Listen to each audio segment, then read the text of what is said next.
Ready. Hi, everyone. I have the greatest pleasure to introduce you to a friend of mine. Her name is Lynne Spreen, and she's from Southern California, and she is an incredible author. She writes, um, I guess some people would call it second chance love, but I'm going to let her tell you how she got into writing, what she writes, and why. Go for it, Lynne. Well, thank you so much, Kathleen. It's an honor to be here. I'm really having fun being an author finally after so many years of wanting to write. Like so many people, I was born with a pen in my hand, but I had to work. I had to Mm-hmm. put food on the table. And by the time I got around to finally being able to pursue my dream, the whole publishing industry had changed. But by then I was an older person. I was in my 50s. And they say, write what you know. Well, I not only wanted to write what I knew, I wanted to write what I wanted to read. And what Mm-hmm. I wanted to read was like, I wanted to read about, fiction, uplifting stories about people my own age. I wanted to read about folks that are in the second half of life that are killing it, that are inspiring, but not I didn't want to read, like short stories of that necessarily or essays. I wanted Mm-hmm. to read fiction because I love reading fiction. So I ended up getting into um, writing romance for people who are at least in their middle 40s. Some of them in my books, I tend to go towards the 65-year-olds. And so I call it silver romance because I think most people understand exactly what that is. Mm-hmm. And one of the things that I like the most about it is there's something about presenting a character, especially a woman. In fact, it's always a woman in some sort of a badass format.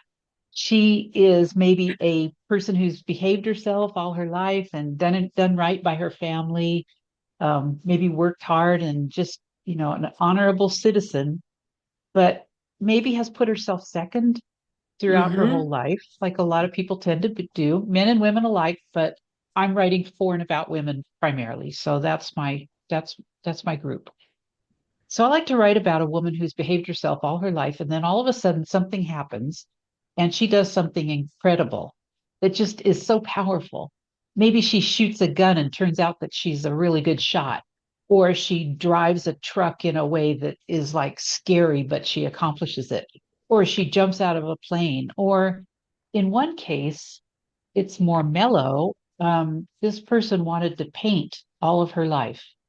And she starts out trying to paint pretty little landscapes, and they end up looking horrible, and she's about to give up.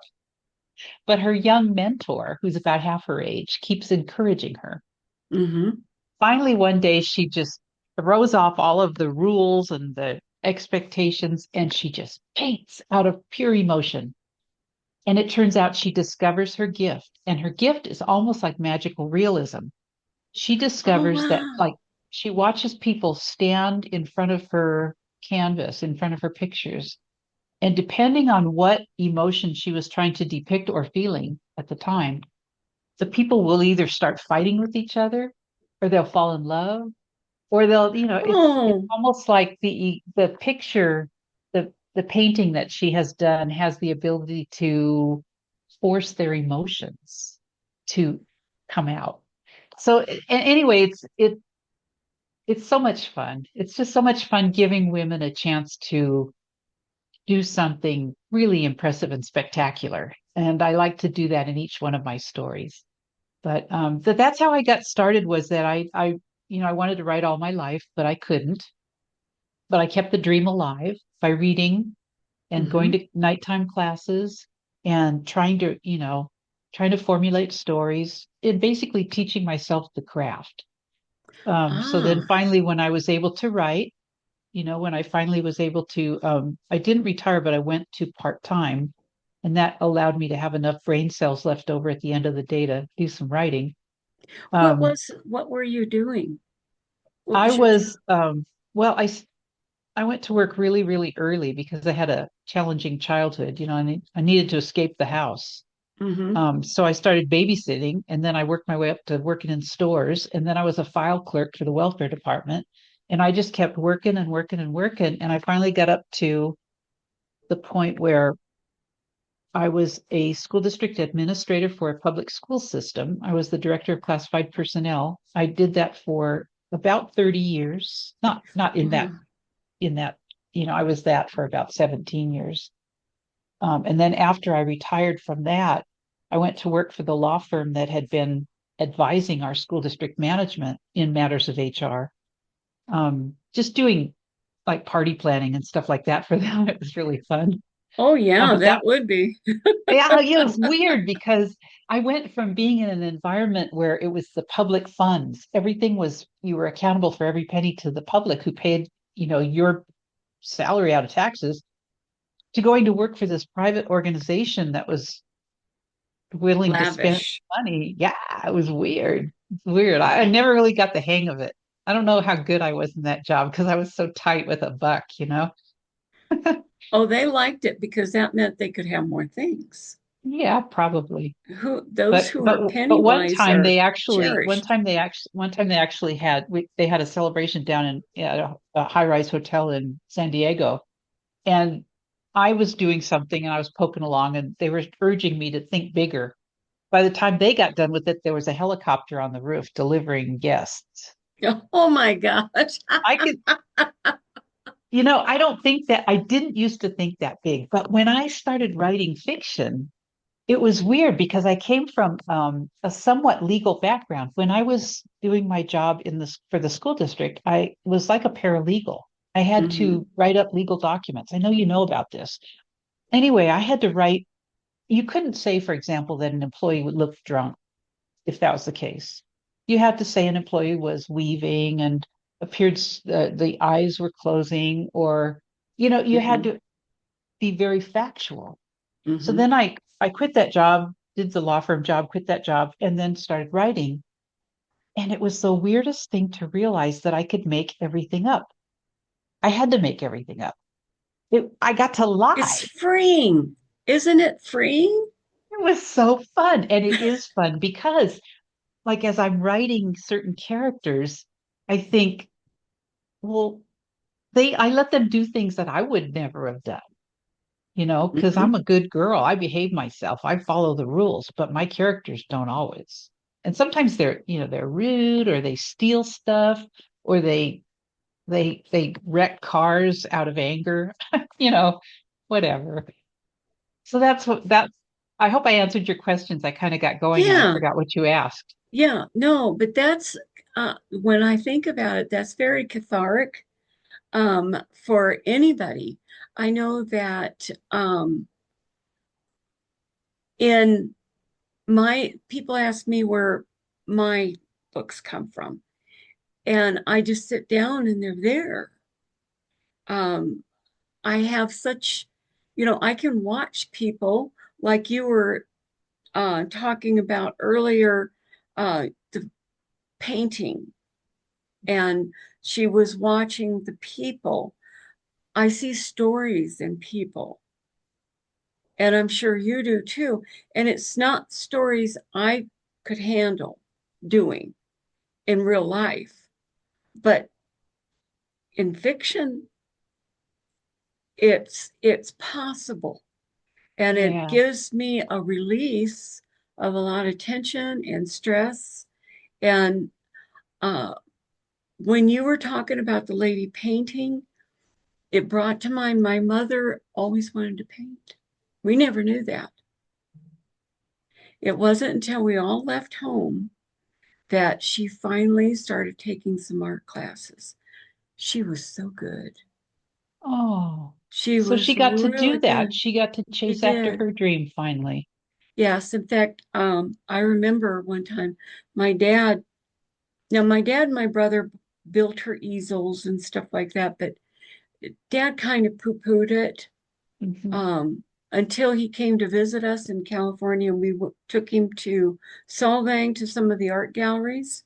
And there was a guy who had done, this is back in between 79 and 82. And the guy, you had to stand 40 feet away to see what the guy painted because he used the palette knife so heavily and so thick. And mom had just finished a painting with the palette knife. And she was very light-handed with it. And he looked at that and he saw the price tag on it was $40,000 back then. And he looked at my mom. He says, "I am so sorry, Lynn. You are Don't sell really." your stuff. Yeah, and it changed his attitude towards it completely. But she just persevered. She just loved it. But she was so talented in so many ways. She remade my sister's clothes to where I looked like I was in brand new clothes. And they were, quite a bit taller than I was. Mhm. My one sister is almost 9 inches taller than I am. So to make that adjustment for her clothes to fit me was really hard, but she did.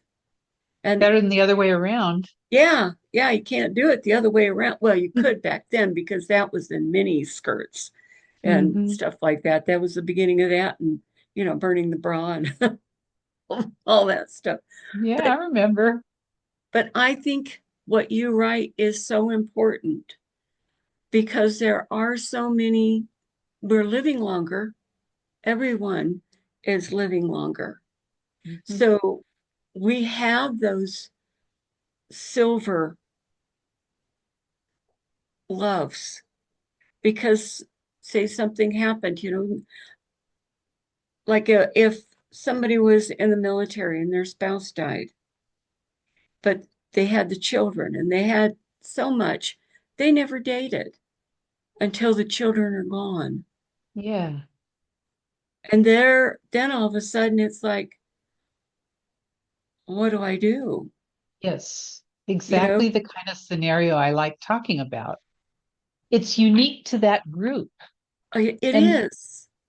in romance, what always fascinates me, I like romance, for pretty much any age.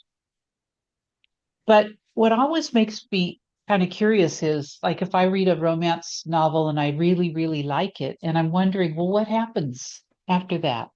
Mm-hmm. They walk off into the sunset holding hands, and maybe one of them's pregnant, and I wonder what happens 30 years from now. And Mm-hmm. I'm almost tempted sometimes to write a short, like an extended epilogue for, like fan fiction for certain authors that I really, really like. But probably that would be plagiarism. And I don't know, they probably wouldn't like it. But the point is, Well, you can offer it. Yeah. I'm always wondering what happens 30 years later? Are they Yeah. both still alive? Are Yeah. they still speaking to their kids? Are they divorced? Are Mm-hmm. they there's so many things. This is such an important point. I really want to say it. There are so many things that are dramatically interesting, but very, very different after that, like in the second half of life. Mm-hmm. Questions that come up that you don't have like really an equivalent for young adults. So younger adults are very, very interesting to me. And I love well-written romance stories for characters of any age. But I do specifically want to write about and read about older people because I think they have different stories and they're relevant to me.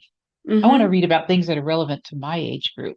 So, where I get a lot of my ideas, you didn't ask me this, but I want to say this because I think it's kind of fun, is Mm-hmm. that I'm kind of addicted to advice columns. I started out reading Ann Landers when I was a Oh, teenager, yes. Yes, absolutely. and I've never gotten away from all that stuff. I read about 3 or 4 advice columns every day. They're daily advice columns.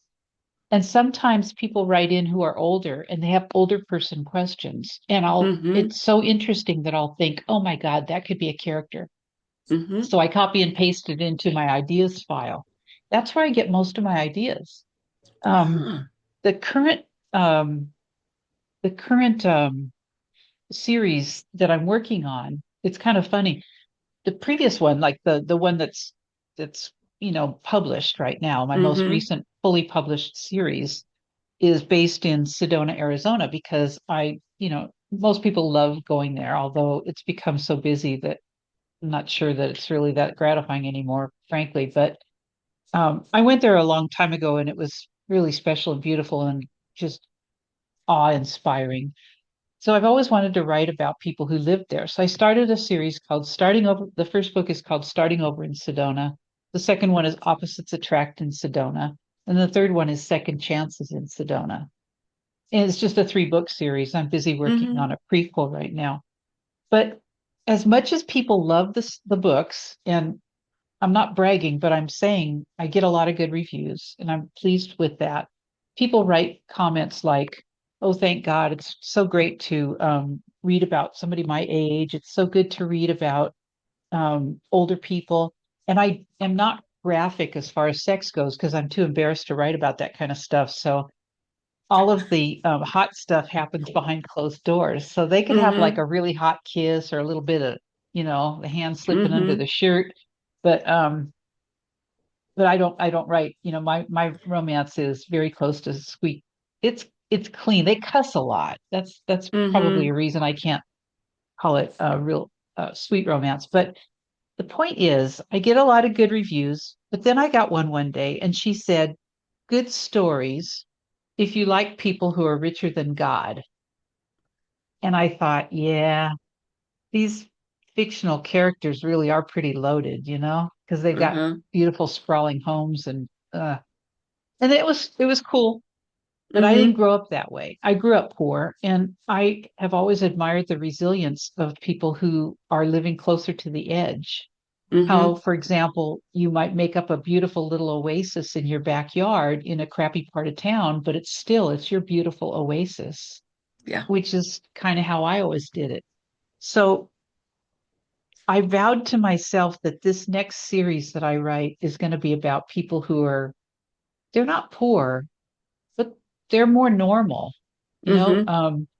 it's a Palm Springs series. The first book is going to be starting over in Palm Springs, and it's a little community of modular homes. They're not trailers, but the manufactured Yeah. homes. Yeah, I It's know. a it's a 55 plus community of those manufactured homes. There's a Uh-huh. clubhouse, and it right now I have five books in mind for this series. But basically, what Huh. they're doing is this girl has to move into the neighborhood because she just went broke taking care of her dying mother.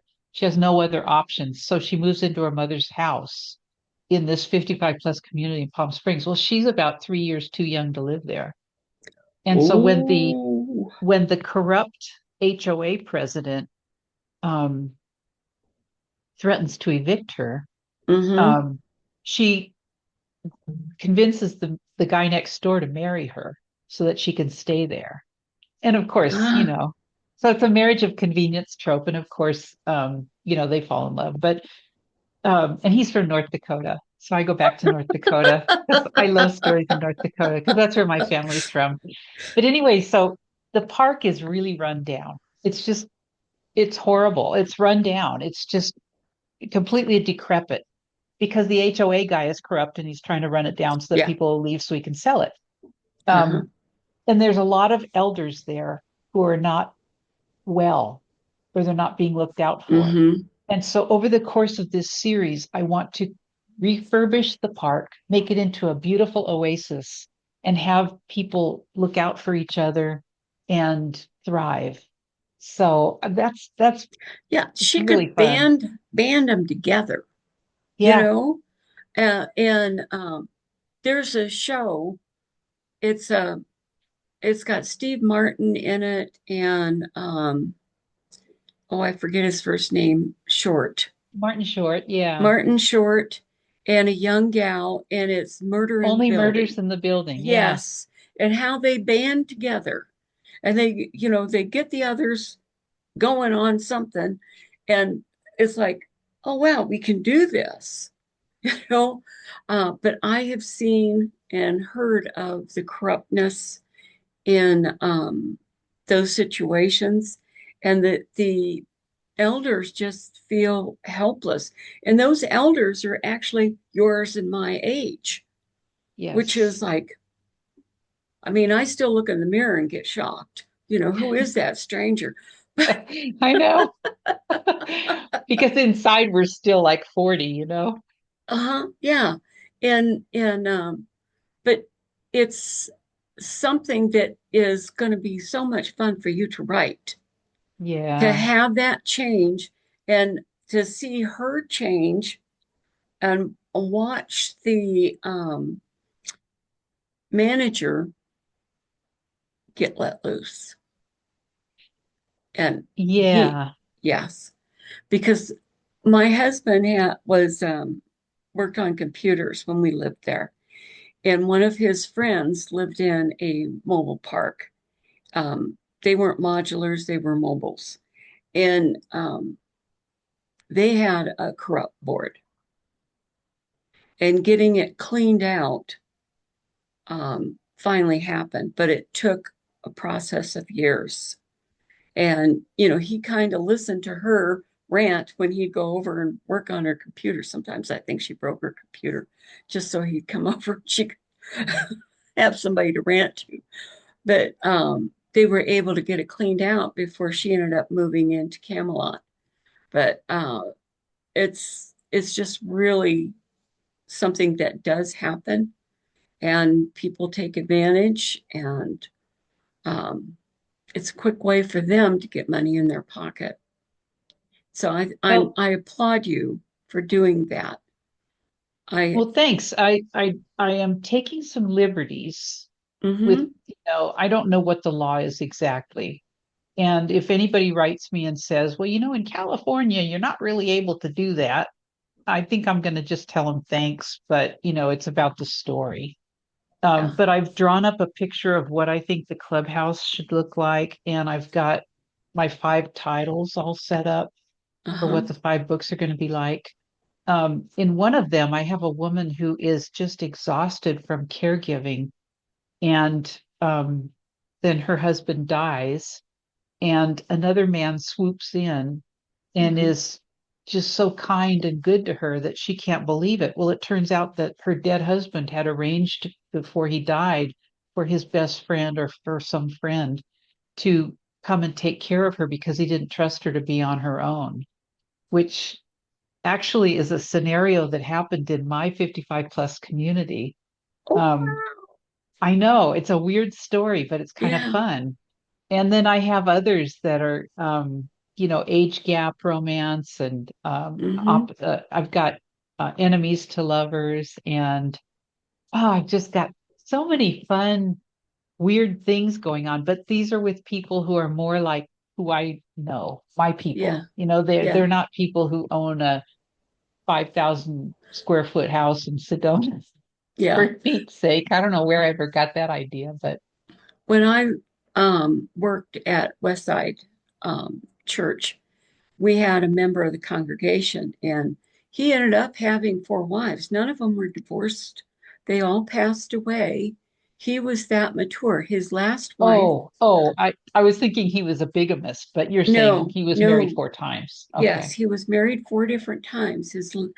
One of his wives, he was standing at the grave, and he was, just desolate. He told me this story, and all of a sudden he heard God's voice, and it said, "My grace is sufficient for you." And all the grief lifted off of him, all of it. And his heart was healed. Wow. And then went on a cruise, and he met Thelma. And they got married against her family's wishes. They all figured he was after her money. He had more money than she had. He just lived the way he always lived. Yeah. And but they were so happy. He was telling me, I don't know about that woman. She's got to wash those dishes before we can put them on the table, because she lived in the Dust Bowl area. Mm, And anything on in the cupboards, when you took them out, you had to wash them mhm. because of all the dust. And then you Yeah. could put it on the cleanly wiped table so you could eat. And then you washed them and put them in the cupboard and went through it all over again. But he used, but I love her, so I do it anyway. you know? But it's such a brings back so many wonderful memories for that. But I was thinking too that you were talking about the columnists. Hmm. We've never, humanity has never been to this place before where we have people living as long as we do, Right. more and more people living over 100 years. True. I just met Rosie the Riveter uh, 2 months ago. She was 104, and she's still, One of the ladies that worked in the factories. Yeah. yeah, she was 14.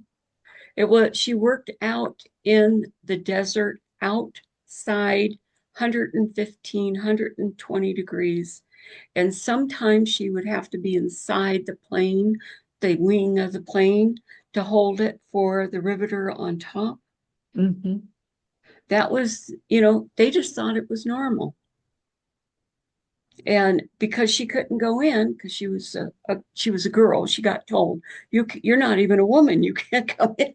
you know but we don't take women either. But she was active. She had her full mind. Yes, she used a walker, and she had a granddaughter that took her around. But you know when we have problems now, who do we talk to? I That's why it hit me so hard when my parents passed away. It's like, oh my gosh, I'm an orphan. Yeah, I've Yeah. got sisters and a brother, but who do I go to? Who can I talk to help show me the way? That's a form of coming of age Hmm. that is exactly what I'm talking about with when I say that people in the second half of life have revelations and challenges and quandaries that the Hmm. young people don't have. And I don't mean to diminish the young people. They have their own heartache and challenges and struggles, and they're admirable as all get out. But I don't think we get enough credit for our strengths, Hmm. for our resilience, for how cool we are, for how Hmm. smart we are. The stuff that we really have to celebrate goes on behind the wrinkles. It's Hmm. up here and it's in Hmm. our heart. The resilience, for example, you can't see resilience, but you can feel it when you have a younger person come to you and they're all dramatic and upset and you're thinking, "Oh, baby girl, this has happened, you know. This is going to Hmm. happen again in your life. You might as well get used to it." Hmm. There's just so much stuff that we have inside of us, but we don't get credit for it because we don't look young and beautiful. The young and beautiful is now up here. And Hmm. I want people, if I have any kind of a message at all for older folk, my age group, my peers, I want them to give themselves more credit. And if nothing Absolutely. else, there are certain things that happen to the brain that are really pretty darn special. Um, and I used to do talks for Hmm. people, sort of uplifting to let them know. My talk was called Never Too Late, and I had a list of Lynn's top 10 reasons to feel good about getting older. Um, I wish I had it like in a link for you, but there are things about, for example, in your brain, bilateralization, where both hemispheres start talking to each other. In When you're very young, you're right out of the box, the factory Hmm. settings. The right side is for art and the left side's for analysis, or the other way around. I can't remember. Well, when you get older, your brain slows down. Is Mother Nature happy with that? No. Mother Nature is a hardcore fighter. And so if your brain processing slows down, what Mother Nature does is she builds up the corpus callosum, the connection between the two hemispheres, so that if one side is needed and it's slower, it'll pull Oh, wow. energy from the other side. Have you ever noticed, have you ever heard it said that older people think out of the box, that they have Uh-huh. weirder, more creative solutions? It's Hmm. because their analysis is mingled up with art, and their art is mingled up with analysis. The Hmm. only other people who think like that are if you're born a savant and you come out of the womb thinking like that, or if you meditate like the Dalai Lama, I suppose, you meditate so much Uh-huh. that you create that connection. The third way to create that greater connection in the corpus callosum is get old. Well, I think there's a fourth way. Hmm. I think people who are like I'm analytical, statistical analysis is my background, mathematics, but I'm also very creative. And it's because I did both. I Hmm. did music, I did creative things at the same time I was doing the analytical things in high school. Hmm. So sometimes my brain jumps ahead of everything. My brain is faster than I can type. So I've got missing words in my manuscript. It's because in my mind, they're down. You see it. You see it there, even if Yeah. it's not there. Yeah. Yeah. So I have to have several eyes on my manuscript. Well, that's And natural. I think most people, don't see their own work that well, yeah. but that is one thing. Bilateral I usually can say it really well, but it's later in the day now. Bilateralization is one of the Hmm. things that older people get. Pattern recognition is one of the things that older people get that's just stellar and amazing. The nerve connections, that fatty white substance that coats the neural pathways in our brain, which is called myelin, Hmm. it only reaches its peak at age 60. So you're thinking, well, that was a while back. On the other hand, it took you 60 years to get there. So your neural connections should be pretty good as long as you're healthy. I mean, there Hmm. are the ravages of older age. We get things like dementia, we get malnourished, we maybe have PTSD from certain experiences that affect our thinking. But if you're healthy and rested and well nourished, things are going on in your brain that are just exquisite and spectacular. And I want to focus a spotlight on that stuff in the form of fiction, because I think that's a fun way to do it. And also in the form of romance, because I think that There people isn't enough understand romance. romance. There's not Well, and enough also romance in the world. the romance genre requires a happy ending. It does. Hmm. It absolutely, it's a law. you get, Yes, it is. Or a you get, happy for now. yeah, happy for now. And so that's what I read because these days things are challenging and I need to be uplifted. And so that's what I write. And who needs it Hmm. more than older people, I think? Yeah, that's what I write. That I write science fiction with romance. Sometimes romance is the lead, but rare, I'm get into the space stuff, but my characters always fall in love, and they're always a happy I ever like after that. now, or because I've got three first books out, or two first books out. My third one's going to be coming out next month or the month after, and they all I've got sequels to write on too. I've got one sequel done, but the first sequel that I need to write is 25 years after the ending Wow. because the kids are grown Oh, and the yeah. god and goddess have given them a mission to find this healing crystal.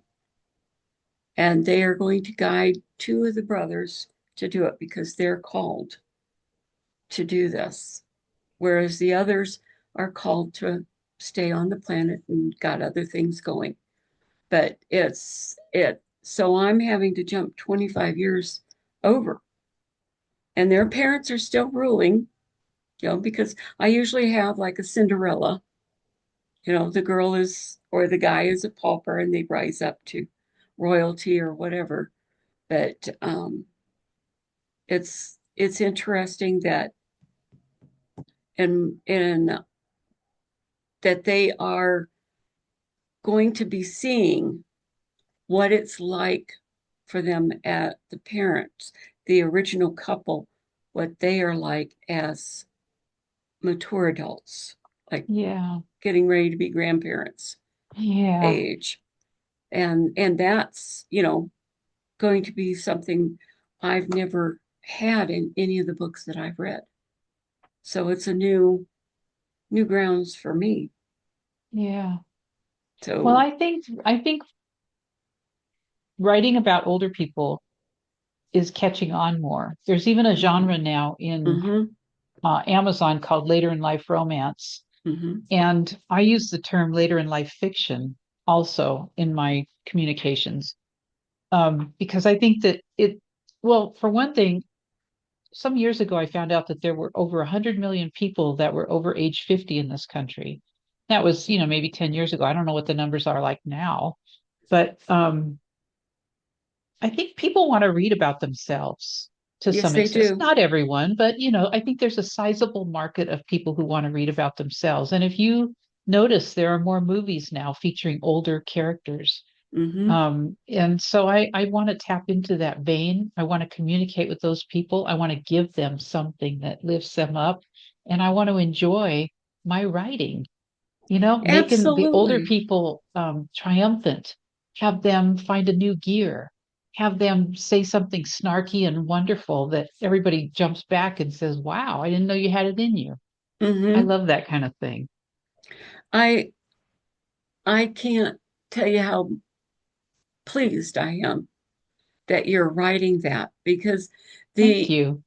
I think about some of the older people I know. I remember my grandmother as she had a stroke, she lost the use of one hand, she had Bell's palsy, all of that. And to be able to have something like if she had something like that to read,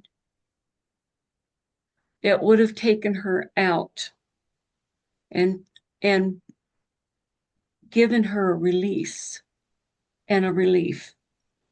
That's why I write like you. I want people to feel like they've gone on a vacation or they've gone to another world. And yes, it's unreal because it's fiction, but it's also a relaxation and it's joy and it's fun and it's anger because you get mad at the character. It's all of those things all wrapped up in 200 to 300 pages of a Yep. book. Well, Why don't you? it's a form of service, Mm-hmm, isn't it? it is. It is. Yeah. It is. I would love for you to tell them how to reach you, where they can go and look for your books. I thank you for asking. What's kind of amusing is that back in 2009, when I was finally able to start writing, I discovered to my horror that we were supposed to all now have something called a platform. Authors were supposed to, if you wanted to find an agent, you had to like have 10,000 ready customers, Oh, yeah. and the way that you got them was by creating a platform. One of the basic foundations of a platform is a website. And I created a website and I called it something, and it's still that thing. And it might not be the most smart thing anybody could do, but it was like a tribute to the fact that sometimes my brain is all over the place. Like, you know, uh, anyway, it's called AnyShinyThing.com. That's my Oh, I love website. it. I Yeah, love it. AnyShinyThing.com. And if you want to email me, my email is Lynne at AnyShinyThing.com, and that's spelled with an E. So it's LYNNE at AnyShinyThing.com. At the end of this video, there'll be a page that has that listed, so you'll be able to get it from that too. And Very Lynn, cool. I want to thank you so much for joining me and sharing your dreams Oh, it and was so your fun talking about actions. it. Thank you for inviting me. I love talking, as you can tell, it's just so much fun talking about it. Oh, well, thank you. And I hope to have you on again in the Anytime. future. Thank you, Okay. Kathleen. And best wishes with your writing too. Thank you. Okay, And this see is ya. Kathleen saying goodbye, and you all have a wonderful day or evening or morning. Bye. All right. See you later.